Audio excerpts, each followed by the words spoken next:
So, Borderlands 4 is officially on the horizon, set to drop on September 12th, 2025. And from what senior project producer Anthony Nicholson is saying, Gearbox is really pushing to evolve this looter shooter franchise in a big way. The core philosophy guiding their design is gameplay first, which sounds exactly like what you'd want. They're clearly taking lessons learned, especially from the Borderlands 3 DLCs, and finally addressing some past technological limitations that held them back. This means we're getting a significant overhaul to movement abilities with new mechanics like grapple, dash, and glide. And they're introducing a new gear slot called Ordnance for heavy weapons, suggesting a fresh approach to combat strategy beyond just traditional guns, which is pretty exciting for shaking things up. A massive focus this time around is on player agency and control, which I think is a brilliant move. Nicholson explicitly stated that player agency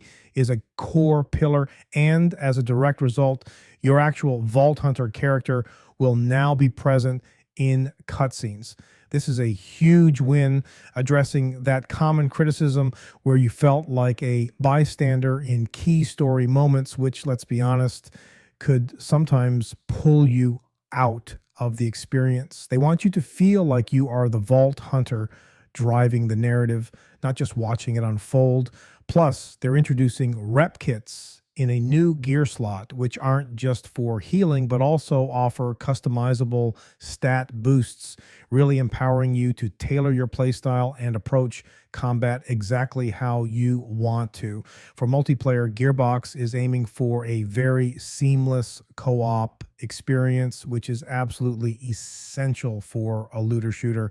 And they seem to have nailed some of the biggest pain points. Individual difficulty scaling means you can play with anyone, regardless of their progress or skill level, without either person feeling held back or overwhelmed. And bless them, the loot is instanced, so you never have to worry about someone else stealing your drops, which is just a classic frustration gone.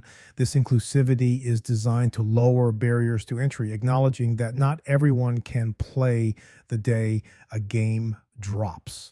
They're also moving towards larger, more dynamic environments, but intentionally not full open world, ensuring that these bigger spaces are filled with dynamic events and activities to keep you engaged as you traverse the map, preventing that empty, sprawling feeling.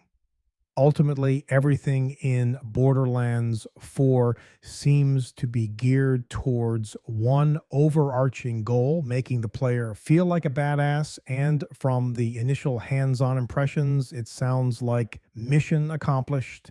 This comprehensive evolution of core mechanics, combined with a strong emphasis on player agency, truly seamless multiplayer, and more dynamic environments, signals a genuine effort to push the franchise forward after 6 years. It's not just about more Borderlands, it's about a more refined, more engaging, and ultimately more empowering experience for the player. If they pull it off, this could truly revitalize the looter shooter genre and set a new standard for player control within the franchise.